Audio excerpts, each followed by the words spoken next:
Hello, thank you for listening to 3 Legacies Recovery Recordings. If you enjoy our program, please be sure to like and subscribe to the channel, and don't forget to share with a friend. We're also self-supporting, so feel free to contribute to the channel through Venmo at Recovery Recordings 615. Please note that the views expressed on this podcast are solely our individual views and do not represent any official stance of any 12-step program. We are not affiliated with any specific recovery organization, and this content should not be considered as professional advice for alcoholism or addiction.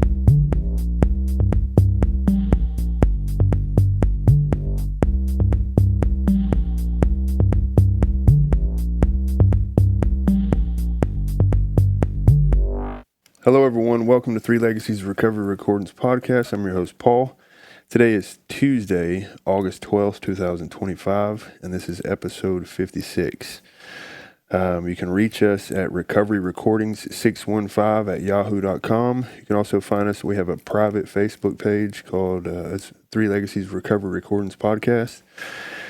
And obviously Audible, Spotify, iHeartRadio, Podomatic, several other major platforms.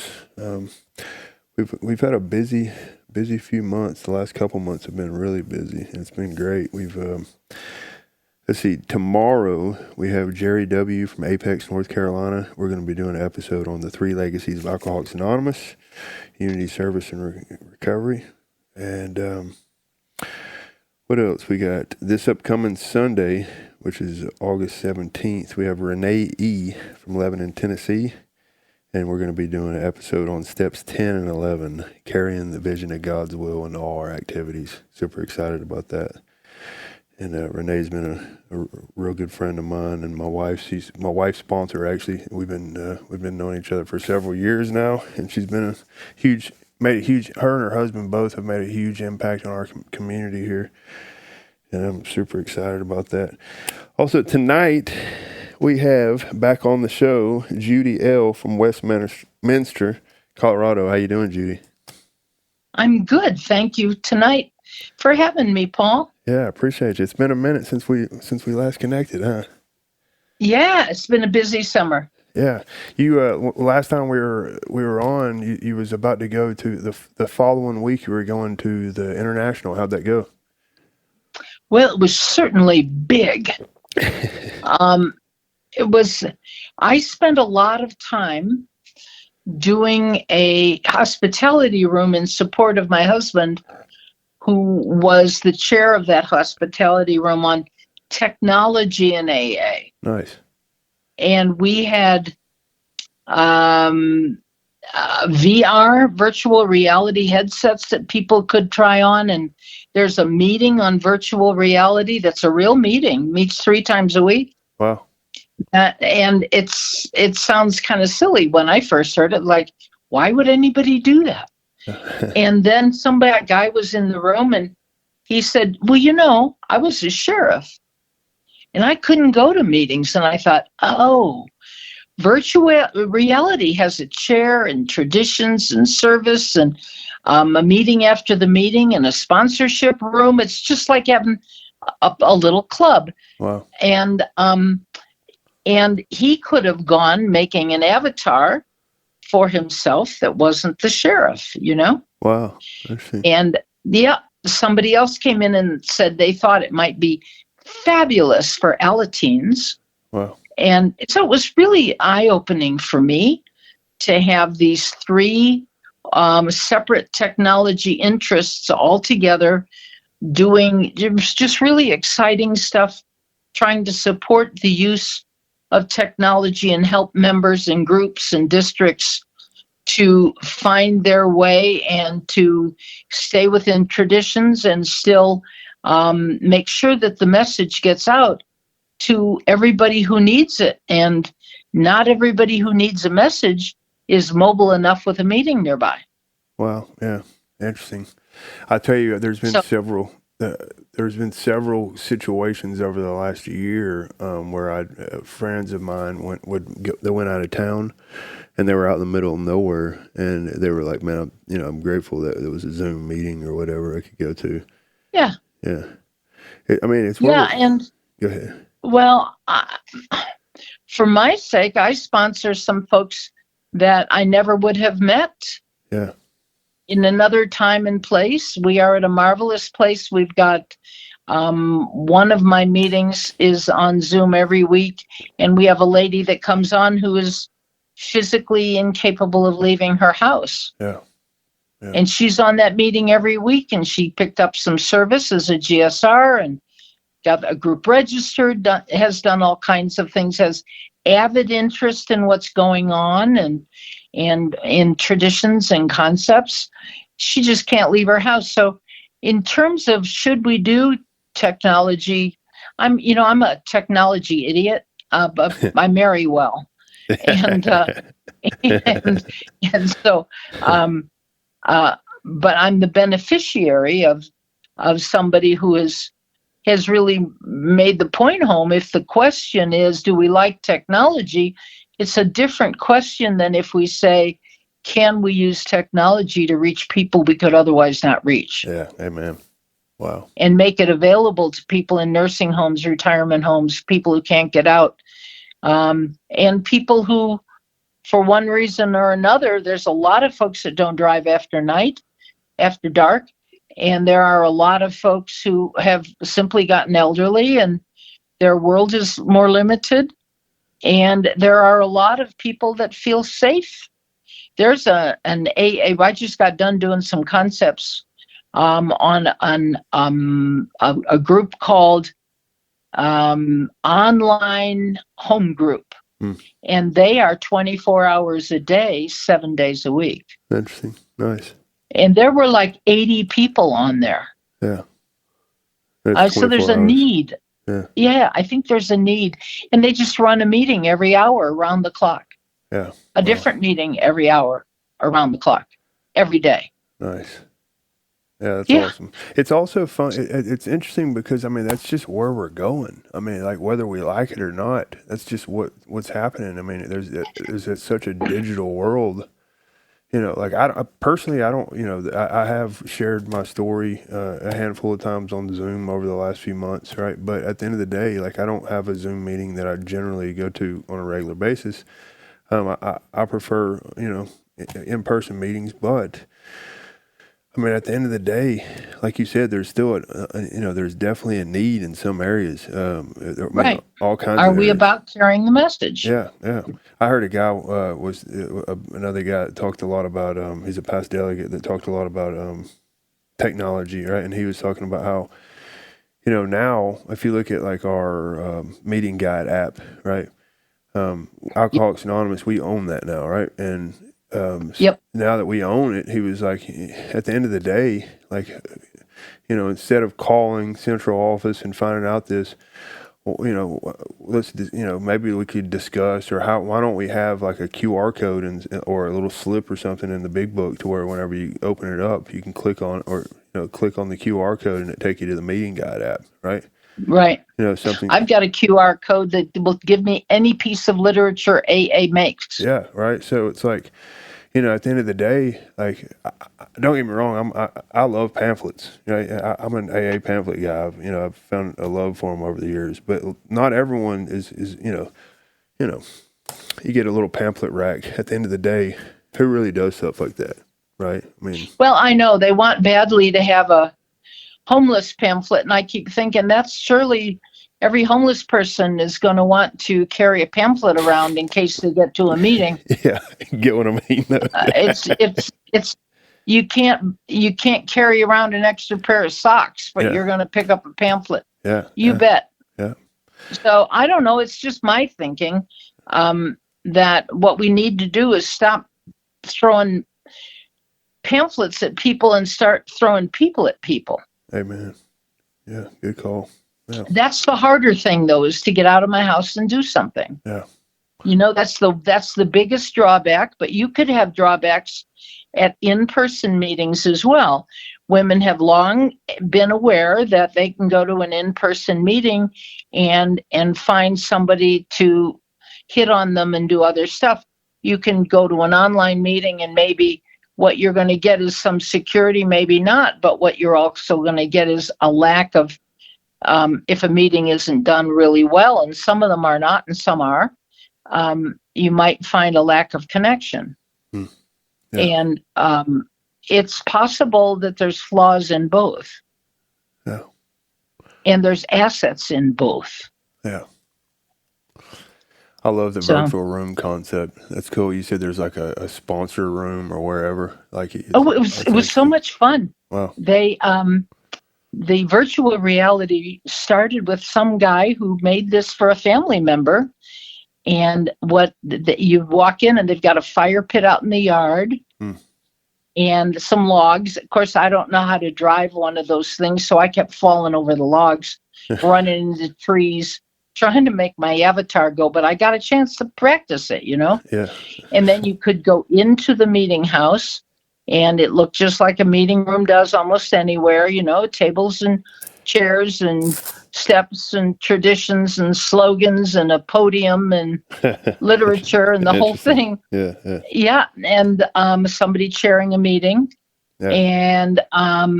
And then we didn't go through a whole meeting. We only had like 15 minutes at a time. It was full the whole weekend, people coming in wanting to try it and wanting to know more. It was a very popular room. And then you could leave and you could go into a sponsor room, or you could go when the meeting was over, you could go out into the diner for the meeting after the meeting. Nice. It was so much fun. Yeah. I mean, 30 years from now, who knows like what it's going to look like. Right. Right. I mean, right. Who knows? 30 years from now, we'll probably have some kind of automatic translation, no matter what language you're speaking. Yeah. Yeah. I could see that probably 10 years or less, honestly. Yeah. Right. So anyway, it's all really beautiful. I'm in touch with people and I've done some traditions with some folks in India. Nice. And Australia and London and Scotland. Those are easy because they're at least in some form of English. Yeah. And we did, the folks in India were hungry for this stuff. Wow. Just amazing to have all these, they were all guys, and they were on, and then I'd talk a little bit, and then they'd translate. And then somebody might ask a question, and then we'd translate. And then it took a little more time, but it was really very personal and felt very warm and just thrilling to be a part of. Nice. Yeah. Yeah. That's so, cool. 10th tradition. Yes, ma'am. Yes, ma'am. For the listeners, we are on our series. We're calling it Traditions in All Our Affairs. And we've been, tonight's episode, we started on tradition 10. So, yes, ma'am, 10 traditions. Yeah. Do you want to read it? Yeah, I got the short form in front of me. It's Alcoholics Anonymous. This is tradition 10, Alcoholics Anonymous, short form.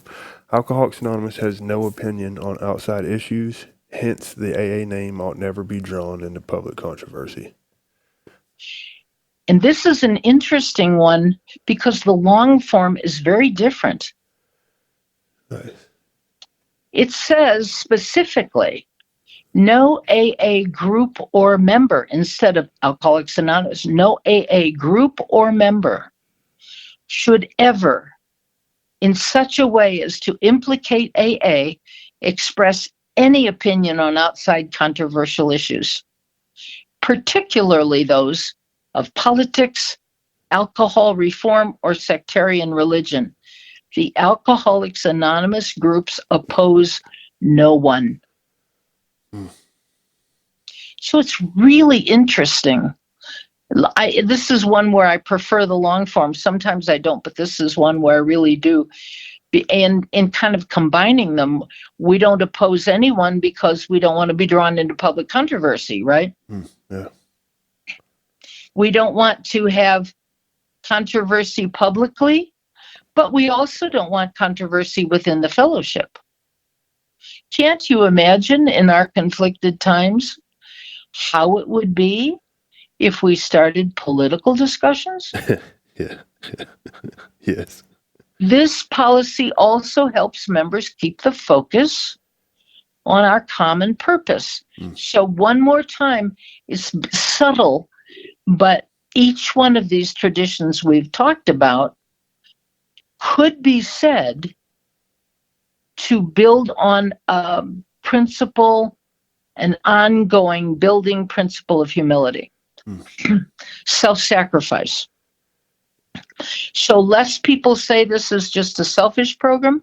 No, it's selfish people learning how to live a selfless program, because I've got to put aside my political views, my religious views, my views about everything, because like you or anybody else, I got a view on everything. And I'm a parent, I'm a grandparent. I've got to shut my mouth and let everybody of our kids parent their own families their own way, right? Well, guess what? They don't parent the way I want them to. But my common purpose is I want to hold my family together. So the principles that we learn in Tradition 10 are about equality. I'm no better than my kids in terms of parenting. Frankly, I was a lousy parent. Self-restraint. Shut your mouth, Judy. So this is another mind your own business and shut your mouth tradition. Civility. Because we all need to live among each other. And we've always got differences. They always exist. But we aren't trying to promote personal differences. We're striving, as we found out in the very first tradition, the overriding reason and purpose of all of this is unity. And so that unity is among people and the promotion of harmony among our both small and large groups, whether we're at home or at work or in my AA group. Does that make sense? Absolutely. Yeah. So every time I find I have strong statements, and I do have strong statements, that this is equally as strong a statement that we don't oppose anyone. It's kind of hard. You know, I was raised on, I forget who said it, the friend of my enemy is my enemy. Yeah. And the friend of my friend is my friend. And all that. I think it was Marx. Imagine having no opinion. It's not even possible. It's not possible to not have an opinion. So what is possible is that I shut my lips. I don't have to demonstrate when a non-believer of anything comes in to get sober. I don't have to make faces when they say I don't like God and shake my head and let them know that just, we've got this principle of no opinion, but in fact, I want you to know I have an opinion. Yeah. Yeah. Sometimes it comes across as spiritual superiority. And nobody likes spiritual superiority when it's aimed at you. So sometimes opinions or treatment center jargon, how's that for a good one? Oh my God, why don't they shut up? Treatment center jargon or the issues of the day, they get passed off as AA lore, things like, I've heard this said, anyone who smokes cigarettes isn't really sober. I've heard that too. Yeah. Or when we attempt to be untrained medical doctors, we've got a person in our group who believes in natural medicine. And I don't care what if I just looked at her and told her what was wrong, she'd have a cure for it. But I didn't ask for a cure. Mostly I'm just whining. But there's always some way to hook people. And when you do, they want to offer a solution. AAs, once they're sober, really want to heal everybody. Yeah, that's funny. Even when they haven't been asked. So true. Yeah. Right. I find the people I can hear best are those who ask questions and don't try to force their opinions on me. So for me, it's been the best parental advice ever, is treat my children like I treat my sponsees. I don't mandate much. I was a lousy parent. I told you that. inattentive, even when I wasn't drunk, thoughtless, self-centered, selfish, disapproving, suspicious, all those kinds of lovely personality traits that we are before we get here. So I don't want to be that person today. So it's better if I ask questions. What makes you think that way? What is it about that you like the best? It's a better thing. Why do you think that would work? Tell me about that. It's what you would do with a sponsee instead of beating them over the head with a stick, Yeah. So these kind of opinions, when I have all these opinions, it can get passed on to newcomers. In fact, outside issues can be passed to a newcomer as though they were part of the program. Amen. I heard a woman speak in front of 2,000 people at a women's conference once. And I won't tell you the party, but she said, my sponsor said to say hello. She was the speaker. And her opener was, my sponsor said to say hello and to tell you that she thinks that if you're sober, then you'd have to be, nobody who's sober, I'm trying to not misquote her, that if you're sober, you would be a blank party, a political party. Wow. I mean, why would you do that? Yeah. Why would you do that? I have a friend who likes to say, I think everybody who's sober should be in therapy. Why would you say that? Yeah. My first sponsor believed everybody who got sober, he thought you had the right to choose, but he really believed that you would and should return to the religion of your childhood. So, we each have beliefs, but when you communicate those to a newcomer, they look like you're forcing them into something that's absolutely not what Bill intended. Yeah. So when I got sober, it was common for people at the meeting to talk about their inner child. Yeah. So within a year or two, people were carrying around stuffed toys to heal that inner child. Some still do, by the way, 40 years later. Then we were hypoglycemic for a couple of years. Then we ran with wolves. And then we were all molested. And then we all had sexual abuse. And that one had a long run. And then we were all bipolar, followed by some kind of deficit disorder. Wow. Now we're all ADHD, and we need to be treated for our childhood traumas. I'm not saying these aren't real issues. Yeah.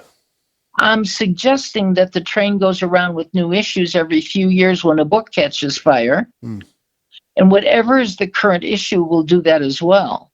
So legitimately, some of us have some of these things. And the rest of us seem to catch it like the common cold. But then we talk not about sobriety, but about the issue of the day. Right? Yeah.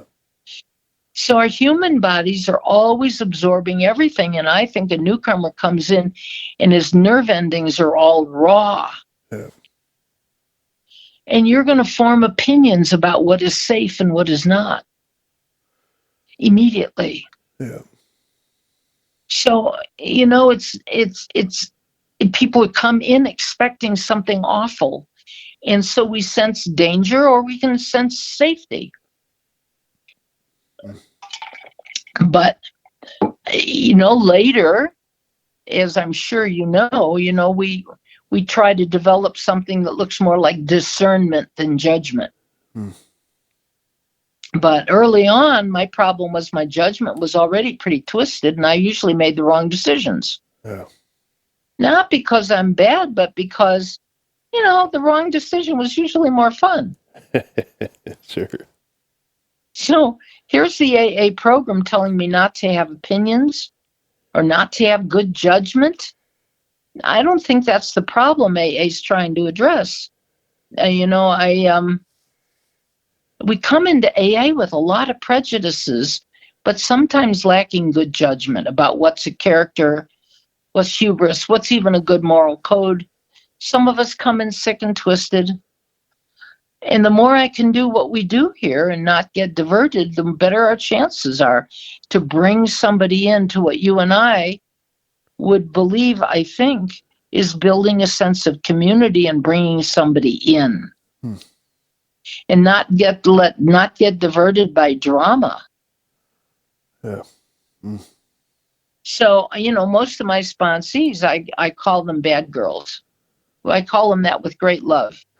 Because most of them are people who act out and lash out and say things and do things and break rules and stuff. They're people with a big stripe of defiance and fear. and there's a reason they're drawn into my orbit. Yeah. And yet they grow with some time into beautiful, sober women of grace and dignity. And the willingness to care for others in a new way.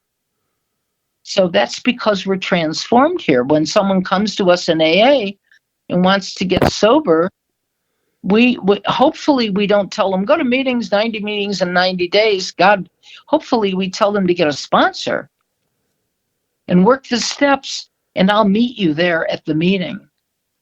Because their lives depend on it, and so does mine. Yeah. Information alone does not get anybody sober. Amen. Transformation is a very different thing, and it takes action. So we don't want to push somebody out with our words that get in the way of that transformation. And that doesn't seem to matter whether it's newcomers in AA or my children that I'm trying to bond with before they, take flight from the nest. Most of them are rebellious and angry at that point anyway. Why do I want to put barriers in the way between us? Why do I want to do that with sponsees as well? We stand by the door, we hold open the door, and we keep inviting people in through the hope that AA offers. I don't believe in shaming people into awareness, although, frankly, sometimes I'd like to, but I don't believe in it. What's an example of Time that? and booze and God gives everybody what they need. Share with us what you mean by example of shaming someone. Share what I mean by example of what? Or share an example of what you mean by shaming someone into awareness. Well, there is a side of us that when somebody goes out is angry because we're fearful. If Susie went out, if George went out, it might mean that I go out. And I don't want to believe that. Yeah. If Susie or George doesn't have a God I understand, it's really easy.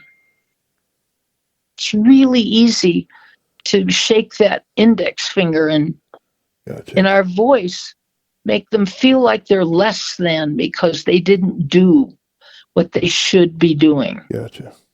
Yeah. Do you realize what you're doing? Of course I realize what I'm doing.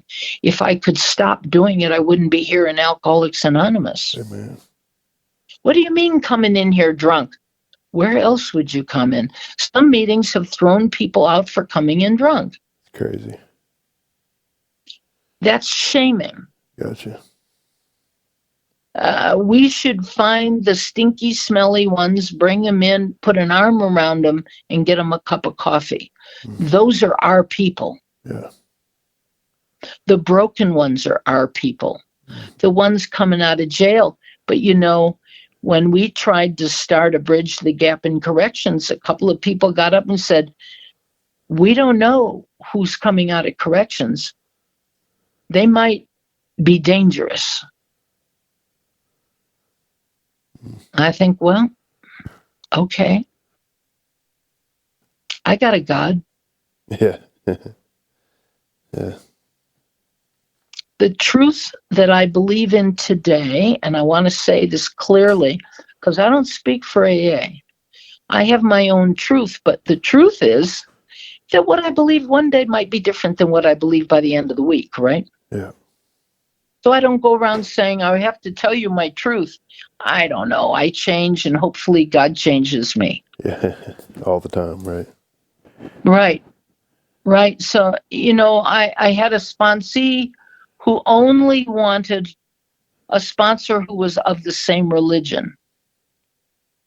Sometimes people want somebody who's age specific, or somebody that we can talk therapy or work, or, every person's kind of interestingly different. But I have to be careful not to express my opinions and share my journey instead. I don't want to promote anything religious, contentious, or political. So when I go to a meeting, I don't wear any buttons and I don't put any shtick on my car. Yeah. It's my choice. I don't post it on Facebook either. I just don't. Yeah. I try to avoid some political opinions on Facebook. Sometimes I can't help it, but I try really, really hard. So it's a little bit of self-censorship. Yeah, same here. Because I don't want to alienate somebody from Alcoholics Anonymous by thinking of me as intolerant or self-righteous. Yeah. Because whoever walks in this program today will not be the same person next year if they stay sober. Mm. Right? Absolutely. It's crazy how much what's the word I'm looking for? Just how pissed pretty much people can get over politics stuff, right? Especially certain times of the year, man. Oh, I could only do that with my family, my nuclear family of my birth family. We were in an argumentative home. And to me, family discussion, arguments, are sacred, loving, and wonderful things. And we'd walk away tingly with excitement and passion and righteous energy, and we would spar over ideas and points of view. And I don't have that luxury with other people. Yeah. Among other things, I have twice now married quiet men who do not appreciate my sense of joyous discussion. That's funny. Nice. My current spouse once asked me when I was still glowing after a good shouting match with my oldest brother. He looked at me and he said, "I thought you liked him." And he had this look of horror on his face. And I was absolutely swoony with pleasure that we had just connected so well beyond the superficial. But I can only do that with my nuclear family. It's like, you got to be really careful, even among people you know well. Because I have opinions, you have opinions. AA doesn't need to hear them. Yeah. And I'll spare you most of those. My home group is spared nearly everything, my sponsees too, especially the people outside of AA. Even stories where somebody has medical opinion or statistics, if it's not about AA or my home group, I don't have to have an opinion. Yeah. It's an outside issue. Yeah. A central office where I do not belong does not need Judy's opinion. I don't belong. It's not my central office. I don't need to go create a yummy little argument, and then pretend ignorance and innocence of it all, just for the fun of watching an argument happen. So I get it that I have no opinion on outside issues. Thank God. Especially knowing that, like, our media is all about fomenting negative thoughts. Yeah. So what happens if instead we try to be sensitive to the feelings and the honor of others, regardless of my own biases? So there's kind of a promise at the end of that. If we practice it, it's like harmony in the middle of diversity. Self-awareness. But if I don't see the benefit of setting aside controversial things that would damage our unity, I'm not going to do that. Yeah. Serving I'm the something. queen of poor self-restraint, Yeah, I started thoughtless seeing. gossip. Yeah, all of it. Yeah. Yeah, when I really started getting into a lot of the tradition stuff, I started seeing how it's it's serving something bigger than me, right? Yeah. Especially important if for people that are like going to run a committee or be on a committee. How do you do that in harmony? Yeah, It's not because they walk in lockstep. yeah, Politics and religion are outside issues, but in practice, you could also say how somebody defines their spiritual life or their sobriety or their abstinence or their emotional stability, unless I'm sponsoring them, where I have an agreement to enter into a more intimate relationship. We are only free to focus on our experience with a spiritual solution that's offered. Does that make sense? yep, absolutely. Yeah, So, how does Judy act with discretion? That's a big question. Do I focus on my rights or my duties? Would I rather be right or would I rather be loving? Mm, mm, mm. yeah. That's So, yeah, I just think when we get through a solid step 6 awareness mm, and I see my defects, I realize that my defects want me to be superior or want me to hide underneath the bushel, right? mm, Being judgmental is a way to be superior. Self-righteous is a way to be superior. And how do I replace those with civility and self-restraint, if not by spiritual prayer? mm. Interesting. Every time I've shot my mouth off, I alienate people. It's funny. And I want to avoid controversy. Help me to see others as God sees them. Yeah, It's a simple prayer. what you just touched on makes me think of something that Juanita talked about a couple months back, where she was talking about how important the recovery process is for this, right? I mean, like if you don't have some kind of a loving God available to you to tap into, like everything you just talked about right there is pretty much not like impossible, right? Right. Right. I think it's pretty impossible for me to reach that standard. And I think it takes time and willingness and practice, because what is it that gets in the way? Yeah. All those things Bill Wilson warned us about all the time. Our desire to be important, our desire to be prestigious, our desire to be recognized, our desire to be superior. Those are all common character defects, and in alcoholics, they're guaranteed. Yeah. Right? Yeah. It goes along with, what'd you call it, the 5 A's? What were the? Yeah, my big A's. Yep.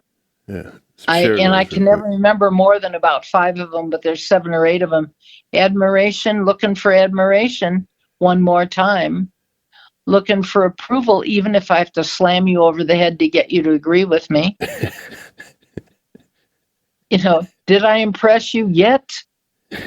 Acknowledgement. I want to change your mind so you acknowledge I'm right. Superiority. I want attention. I want applause. All those things are right in there. And so it's my defects that get in the way. And as always, what gets in the way is my lack of desire for humility. Wow. So, self-awareness comes so slowly, doesn't it? Yeah. And this whole idea of regulating my behavior so I can stay calm, That happens after you've worked the steps usually, because until we've gotten through some step work, we just learn about this stuff and it doesn't make sense. But if I'm triggered by my great aunt Susie, who said something ugly when I was 7, my behavior won't be calm or composed, perhaps because I forgot to become an adult in here somewhere. I'm still going to respond like the 7-year-old. It's the story of my life. What age am I right now? Oh, maybe 3 some days, It's an automatic reaction, mine. So we look for wisdom. We look for serenity. And we always wind up having to look for humility to avoid controversy just for the sheer joy of it, We love that stuff. I don't know if any of that makes any sense, but we should probably get on to the 11th tradition. Yes, ma'am. Yeah. It makes complete sense. I'll read I got the short form. Okay, ready? It is Okay. Tradition 11. Our public relations policy is based on attraction rather than promotion. We need to always maintain personal anonymity at the level of press, radio, and films. Yep. So, tradition 11 in the long form says our relations with the general public should be characterized, we know what that word means, characterized by personal anonymity. General public, personal anonymity. We think AA ought to avoid sensational advertising. It does not mean that you can't get the message out there. We're not hiding. Our names and pictures as AA members ought not be broadcast, filmed, or publicly printed. Our public relations should be guided by the principle of attraction rather than promotion. There is never need to praise ourselves. It's kind of interesting because they cooked up a thing down at GSO wanting to publish something about all the awards AA has gotten. It's like, what happened to there's never need to praise ourselves? Wow. We feel it better to let our friends recommend us.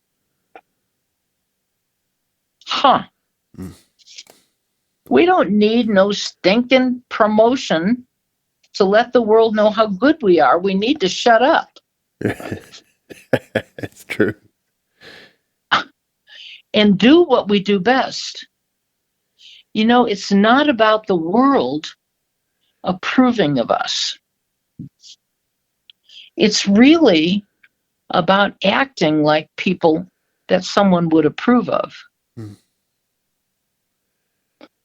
So if we're never needing to appraise ourselves, and if we're supposed to have no opinion on outside issues, we don't need to form and they did this a couple of years ago, form a hundreds of person protest around the White House to make sure that everybody understood we need more money in the addiction field. To come out from the stigma of shame. I thought, but when you're confident, you don't need to do that. Yeah. Kind of ties into the sensational advertising, right? Yeah, exactly. It's another way of doing that. The steps are the opposite of some of our natural ways, right? Yeah. And the traditions are kind of the opposite of what you'd expect from an organization that wants to get its message out to as many people as possible. So it's characterized, I think, as an interesting word. In the long form, it indicates that anonymity is so common that it's a trait that we're known for. So sensational advertising is not the same as a meeting noticed, or a modest message one sees now and then. Problem with your drinking? AA has helped millions. Free, call us, Yeah. Who we are can be defined by us in our literature. There's even a pamphlet called Understanding Anonymity. Speaking of pamphlets, So I would like to talk about some little different points in this whole tradition, whether it's at home or whether it's at work or whether it's in a group. The thing that gets in the way, you know what it is. I know what it is. The world knows what it is. It's ego. Yeah. It's hard to talk about the subject of public relations in AA without talking about an article written in 1941. So, there used to be these things called magazines. Yeah. You'd read them and hold them under a light, and then you'd read, and they'd be a source of information.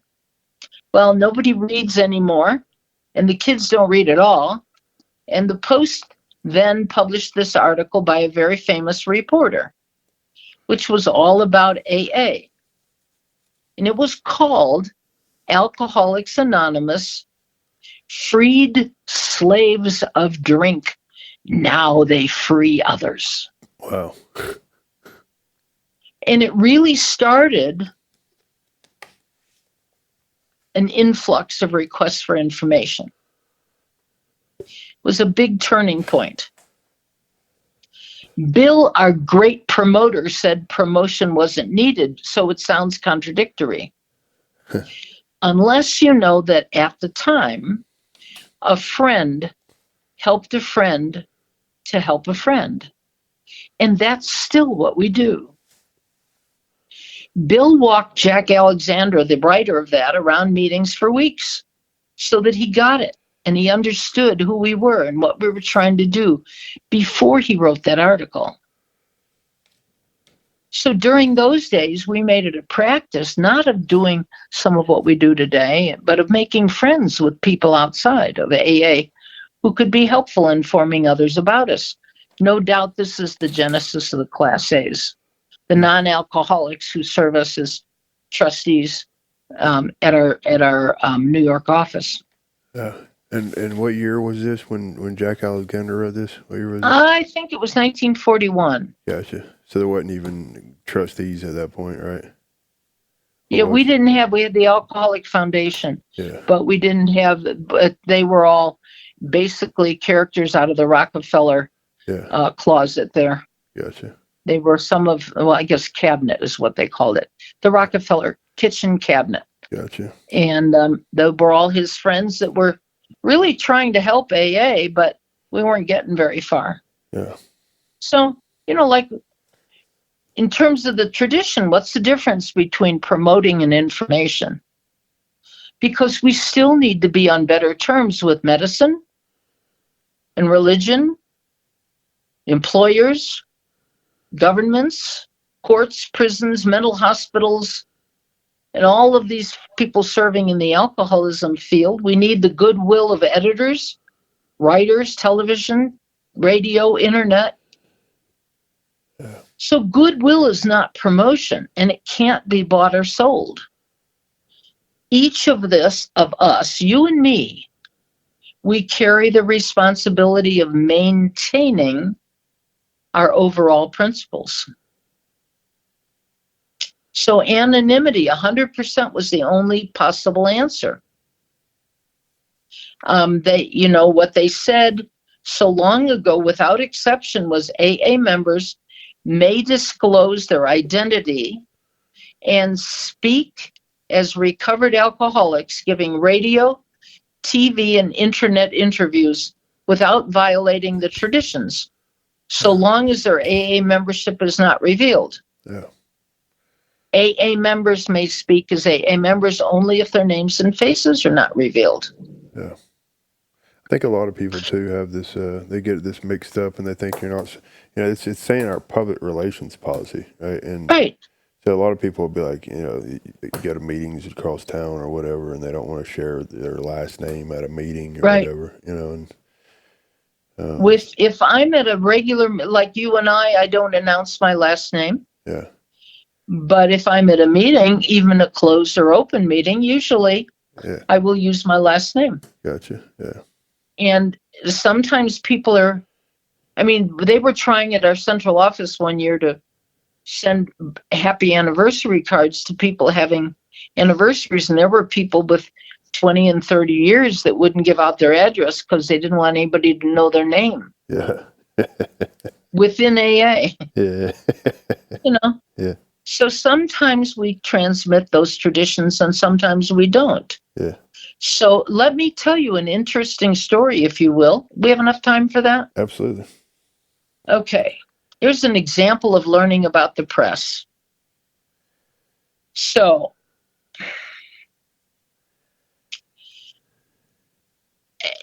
and by the way, promoting ourselves in the home, in work in AA, nobody likes an ego-centered person. No lover, no boss, nobody, even our own group members don't like us when driven by ego. So promotion is something that comes pretty natural to us because it's got ego to push it. So we actually have to figure out how to do the different thing of being aware without doing promotion, if you will. If you were dating, it's like, here's my phone number, call me if you'd like to go out, as opposed to, honey, I can show you a really good time. Yeah. Right? Mm-hmm. So here's my example. Here's my story. I had a friend, he was sober, 25 years, and he'd had a great sponsor. He was a roofer. Like so many people, he didn't have a big education. He'd gone from being kind of a creepy guy to being a roofer who paid back some of his life's paybacks by doing a free roof every time he went back to visit his family. He was a taper in our area. This is a long time ago now, 10 years maybe. And I would have trusted John with my children. John is not his name. But I would have trusted him, and I'd known him for years, and he was at our group and he was talking about God the way you and I have talked about God. He's a good man. And he went down to visit his sister, and something happened. I don't know what. But some things went south. And John lost his grip. And picked up a drink. His trailer burned up. He had nowhere to live. He had no tools. He was angry at the world. He'd picked up a drink and was both drugging and drinking when he picked up a gun and shot his sister, his niece, and killed an unborn baby as well. Wow. And then when they found him, this all happened in Florida, although he lived here in Colorado. And when they found him, he had killed a deputy detective, and a whole team of folks were there to arrest him. They shot him like 15 times, but he didn't die. Wow. I figured he would have wished he'd died. But so he was on trial. Wow.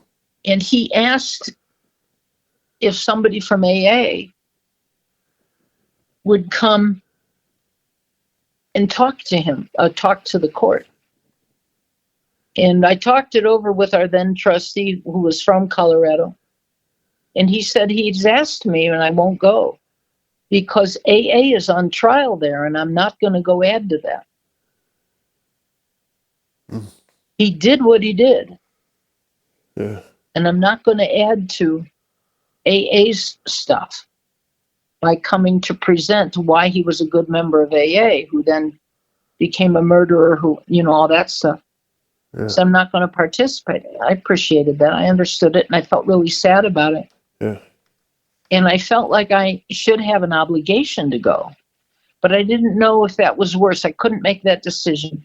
Interesting. And so what I did, somebody wrote a really ugly article. Of course, there were lots of ugly newspaper articles. Ugly. I mean, he was being, and he did, by the way, die in prison. I'm sure he was killed. You don't go shooting a deputy detective. Anyway, John had a trial. And this newspaper guy wrote the story, and so I wrote him an unsigned letter. I called to talk to him on his newspaper call, and I said, no, you do not. I told him what I knew of my friend, which was that, yes, he did all these terrible things, and I'm not saying that was okay. But I just wanted, since he was writing about him, I wanted him to know that he was also a good and decent man who had been trustworthy and saved people's lives for years. I just wanted him to be known. Yeah. That whole conversation was repeated in the newspaper. Wow. And I had no idea that they could do that. And he said, you called me, and that gave me free. I absolutely have the right to do that. And I learned that with that first effort to talk to a newspaper, that this guy found all of I didn't even use my own name. He found my name, my phone number, my 2 email accounts, one of which hasn't got my name attached to it, and my husband's name. I mean, he had all of my personal information. Wow. And I didn't give any of it to him. Wow. And I learned that, there's just some things that we need to be pretty careful about, because we don't know what we're dealing with if we're trying to remain anonymous. Yeah.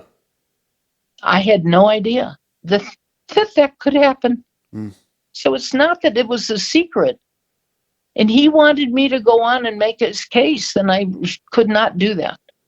I could not do that. I just didn't think that there was any way that AA was going to come out of that without damage. Yeah. So we carry the message where we can, but we don't do flashy advertising. We don't make immodest claims. We don't promote so fanatically that people run from AA. Yeah. There's so we have to get people's attention by how we live, the attraction. There's something different about a good AA member. And there's nothing more attractive than a sober member working their program and honoring AA traditions. Or as the book says, there's something about the eyes of an awakened spirit. Yeah. So, like what's public and what's private. Yeah. There was a Betty F., now deceased, had a sponsor and a small circle of friends. They'd meet where she could be just Betty. The world never heard about her at an AA meeting, and we didn't get to gossip about her either because we had none of her Secret Service protective people ever spilled any beans either. Her group of ladies was dedicated to confidential sharing, and nobody ever knew any of those. It's an example of privacy and confidentiality that I think goes with interpersonal anonymity. So big questions for me as a sponsor. Am I always careful to keep the confidences given to me as an AA member?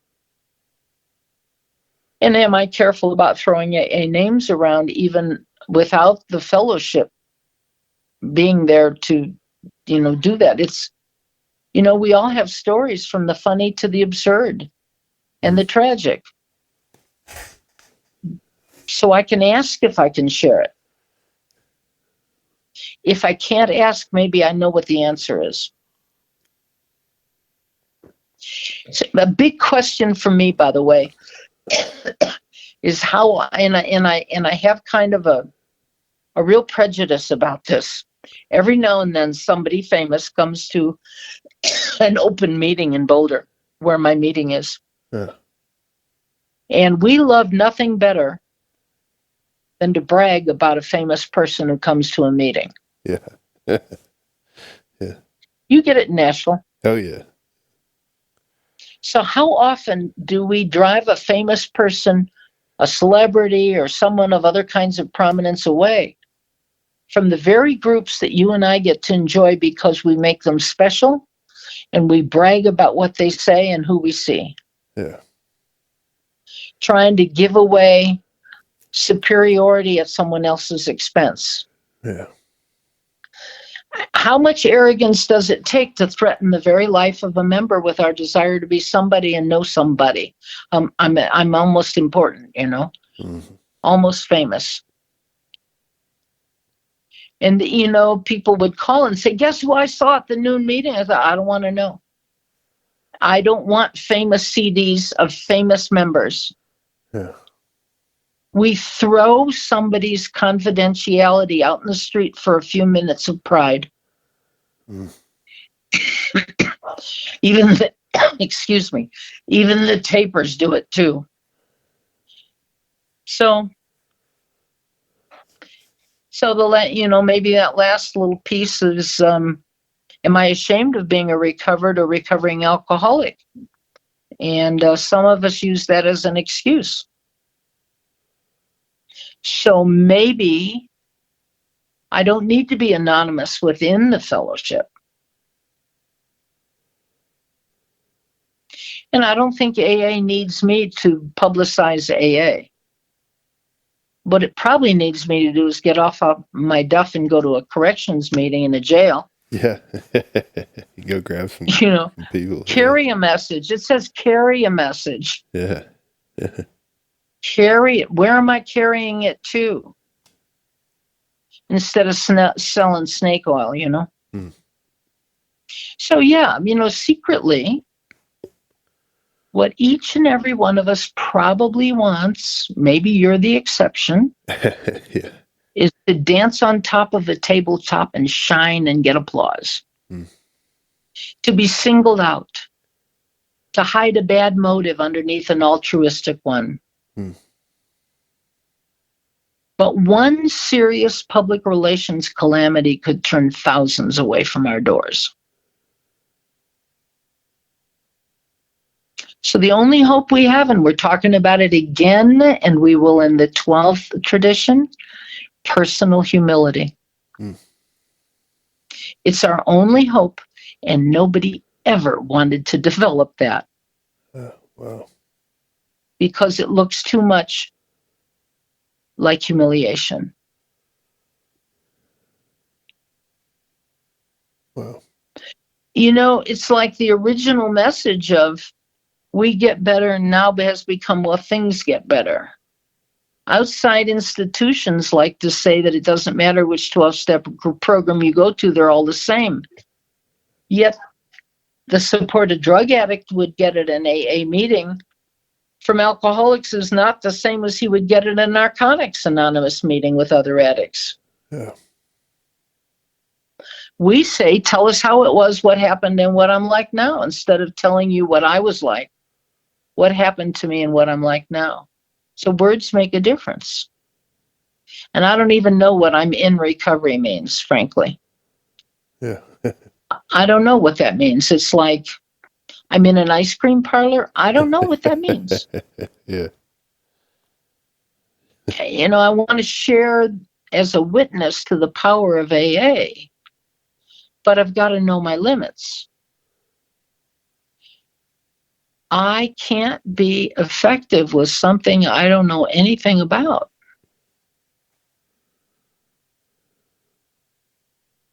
So,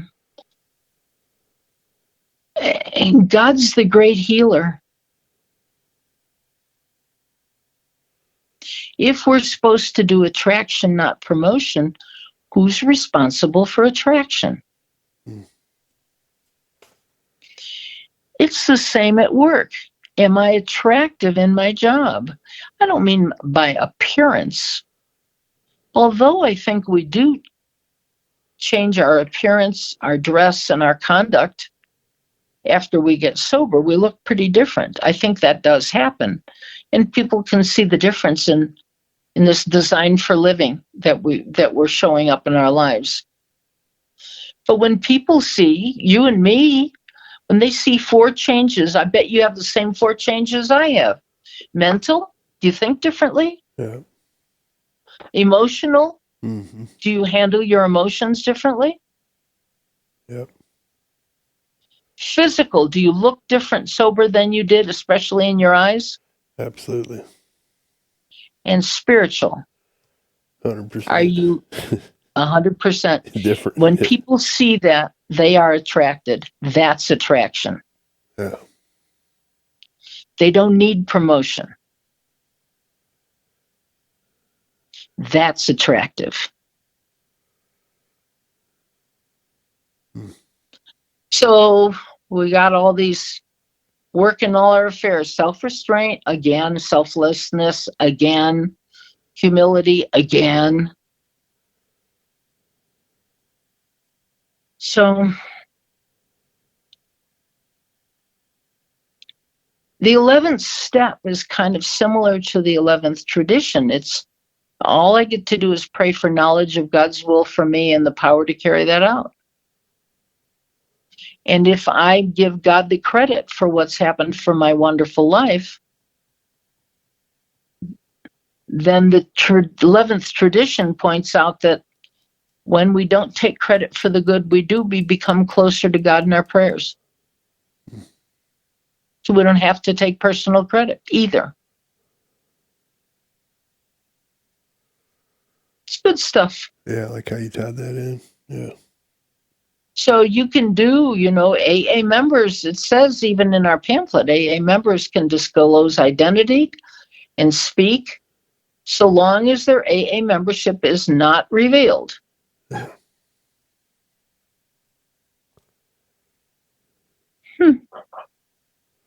Radio avoids that, Paul. Good thinking.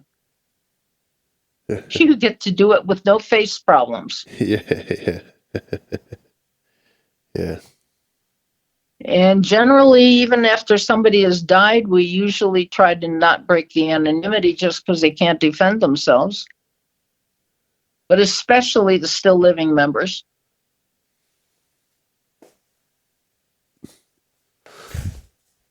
Yeah. I've had people over the last 6 months say, "Oh, you should do video. You should do video." I'm like, "Nah." Yeah.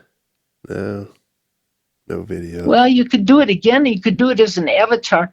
Yeah, I think what's scary about that is that our people don't know any better than to say you should do it as a video. I know. That's why I wanted to get a lot of content like this out. It's funny. I was thinking, I was talking to an individual a couple of weeks ago about, I do a lot of tradition stuff on the podcast, and I even have starting at the end of this month, I have a whole nother tradition series with a buddy of mine that I met here recently. We've been putting a lot of tradition stuff out, but I think that there's a whole lot of it's not talked about enough for me. I think it's not specific. We get this kind of a rule thing going, and then we don't. Yeah. But how does it apply? Yeah. Yeah. How does it apply to me at work? Not to be promoting myself. Yeah. Our reputation is good, but something our past trustee used to say is that we have gone to court and we have stopped going to court. We've tried hard to stay away from public recognition of any kind, negative or positive. Although it's always good to have people know that we have an answer. That's a positive thing. We have these phenomenal blessings. But the only thing that AA is supposed to own is the name Alcoholics Anonymous. Yeah. In other words, all we own is our own good name. Don't damage it. Wow. That's the only thing we own. Should own. Yeah. According to Bill, everything else is kind of just incidental to get us through, but we don't own buildings. We don't, all that stuff. And we don't want to damage. And there's a real catch-22 in this. When we have a problem, this kind of problem is difficult to talk about because nobody wants to bring negativity to the public view of Alcoholics Anonymous, which lends itself to an inability at some level to look closely and critically at things like, how is our money being handled and how are the decisions being made, that kind of thing.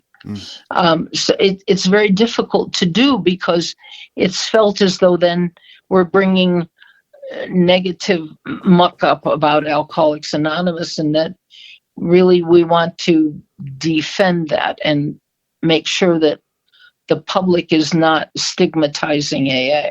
Does that make sense? Yep. So anymore, I think there's a built-in problem of how do we handle problems without it becoming a secretive society. So at the same time, we want to protect the fellowship, which is not always the same as our administration. Our fellowship, so that we are there for the millions of folks that might be coming eventually. Yeah. And this is what is it, Class A trustees kind of play a role. Well, Class A's and Class B's both are at our administrative level. Yeah. They play. I've never figured out why a Class A would give so much of their time, unpaid volunteer time, to listen to us gripe. But, but there's lots of articles in the old AA grapevines that are there that Bill wrote about issues. If anybody gets the grapevine, it's worth having vintage grapevines. You can go look up Bill's articles because he talked about everything in those articles. Nice. And, but anonymity before the general public is still a shield for us. And the problem is that it is our nature to be self-seeking. Yeah. And so it's always a turmoil-filled thing for membership. But individual membership is private, but the fellowship is not. So it's a little different. But it is the fellowship that I give the passion to. Live a life of attraction, live a life of personal anonymity, and practice some spiritual integrity. You know? Yep. We don't tell the stories of our sponsees for the same reason, although when I do, I ask permission. I'm going to use you as my example, I said to one of the gals, because when people have an eating disorder, I'm going to send them to you, so I'm going to need your permission. They go, oh yeah, send anybody who's got, because she had two things.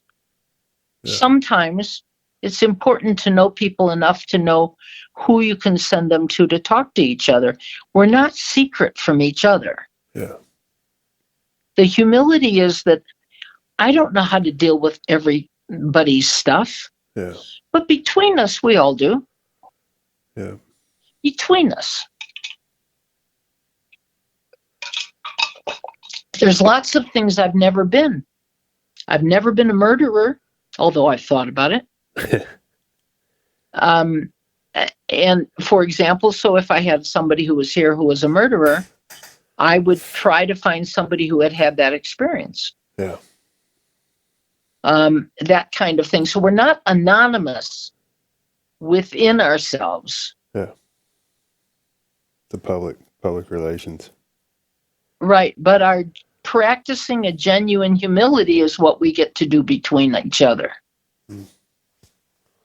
Right? God's not here to do what Judy wants. But God helps us to do what God wants us to do, I think, or what God needs doing. There's so much. But we're not here to become important. We are here, as you said earlier, to see how much difference we can make in the lives of others.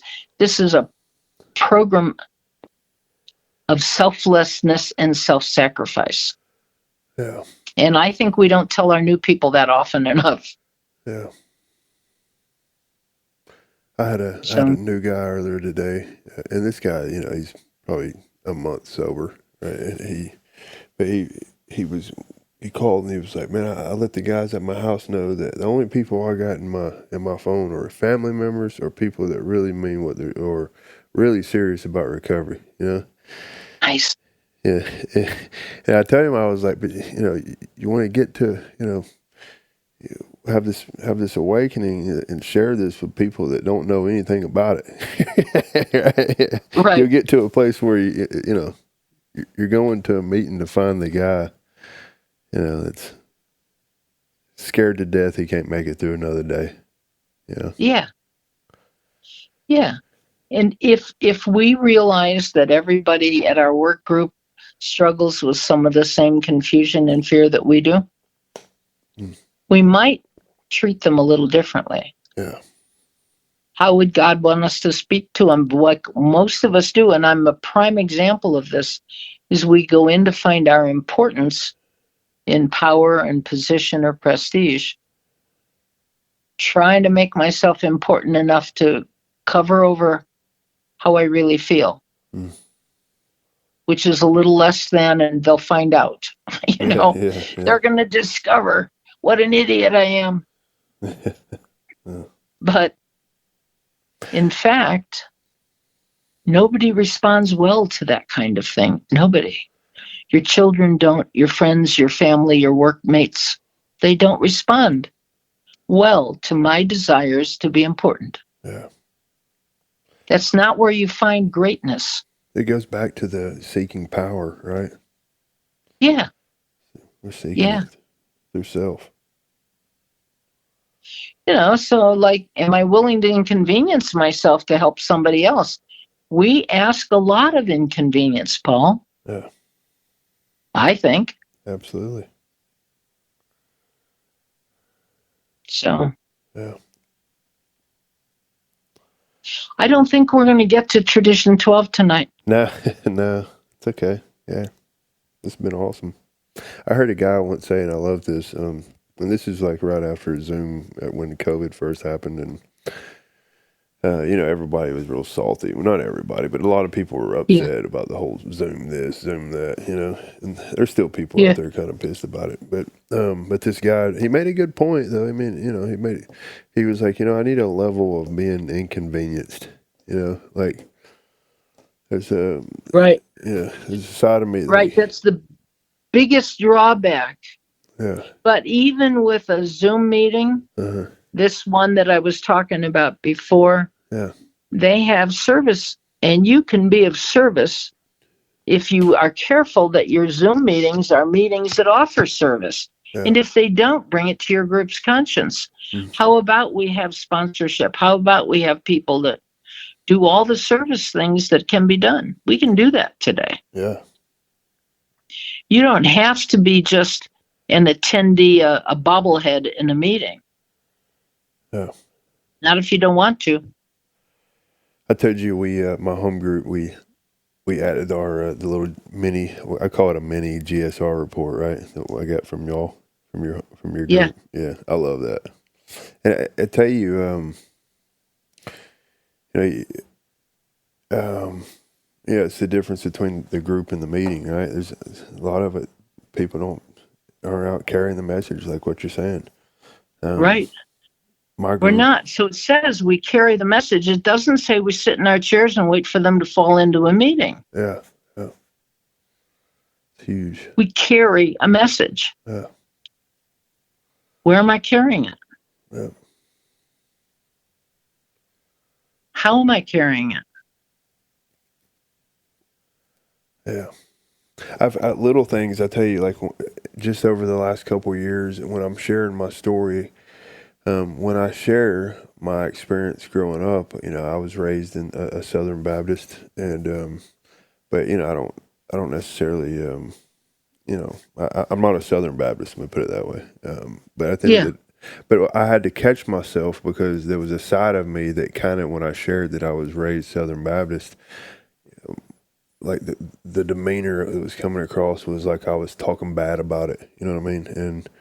And but I started catching myself, and I was like, look, you know, I'd start correcting how I would talk about it, because it could be something just a little, something as slight as how you say it, something to give the implication that you have an opinion on it, right? And Right. you never know. When I was first, I think that's, I have told lots of people I was raised Roman Catholic, like so many others in the program. Yeah. But I never want to say I'm a recovering Catholic, because I don't want to have that kind of an opinion. Yeah. Yeah. I have some, I have an odd mix of background in life, and I'm willing to talk about that, but I'm not willing to put anybody's religion down. Yeah. Yeah. We're going to keep our opinion out of it as much as possible. Well, I don't even feel like that, but even if I did, I would keep it to myself. Yeah. Yeah. It's not important for me to share that. Gotcha. At a meeting. Yeah. It's really not. But most of the time, I mean, what my religion is not, and what my concept of God is, it's really intensely intimate to me to talk about that. So I don't very often. Yeah.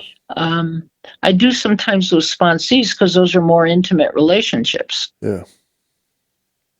And I will talk about my struggles with sponsees. Again, those are more intimate relationships. But I wouldn't do some of those things from a podium. I think they're between two people. And I know that I risk somebody telling all my stuff on the street. And I don't have much stuff anymore that's going to hurt me if it gets told out on the street.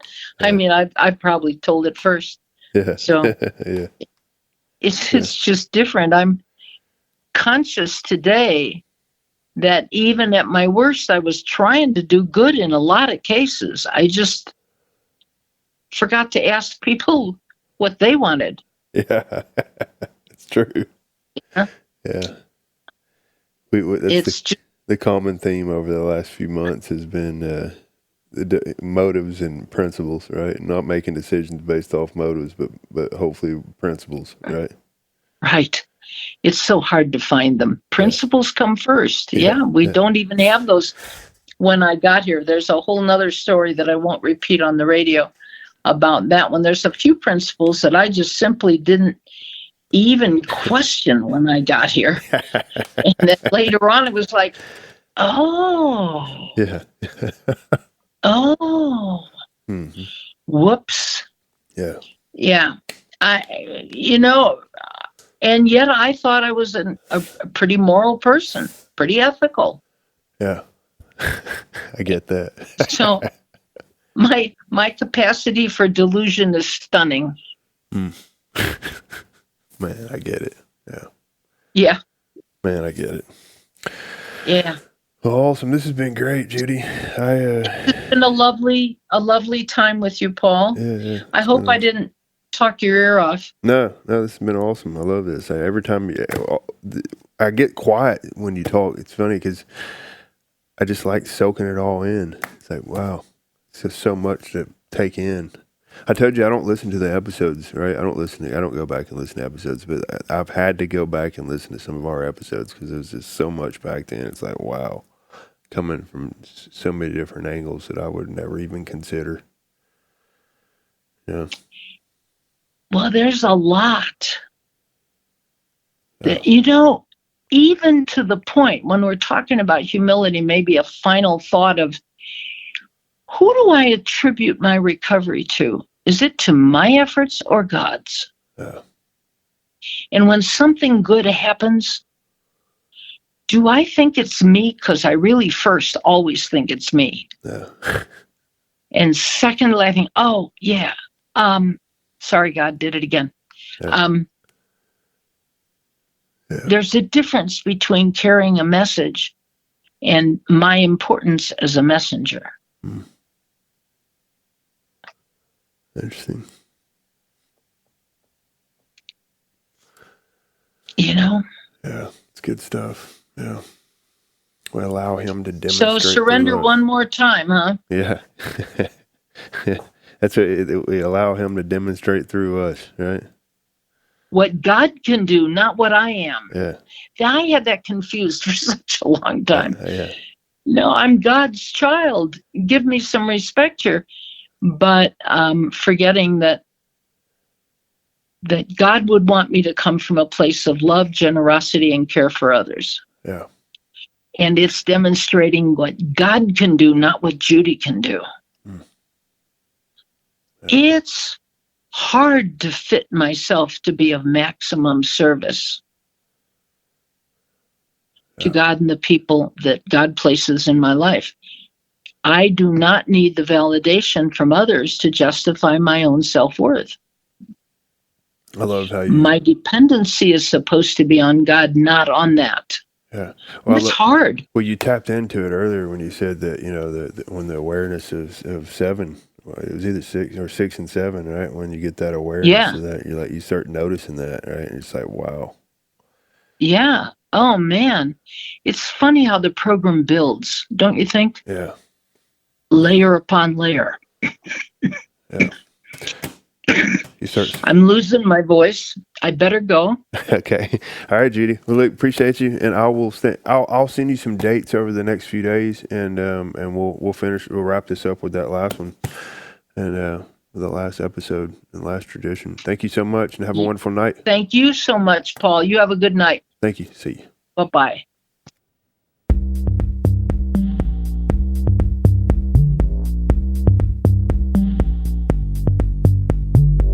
Hello. Thank you for listening to 3 Legacies Recovery Recordings. If you enjoy our program, please be sure to like and subscribe to the channel, and don't forget to share with a friend. We're also self-supporting, so feel free to contribute to the channel through Venmo at Recovery Recordings 615. Please note that the views expressed on this podcast are solely our individual views and do not represent any official stance of any 12-step program. We are not affiliated with any specific recovery organization, and this content should not be considered as professional advice for alcoholism or addiction.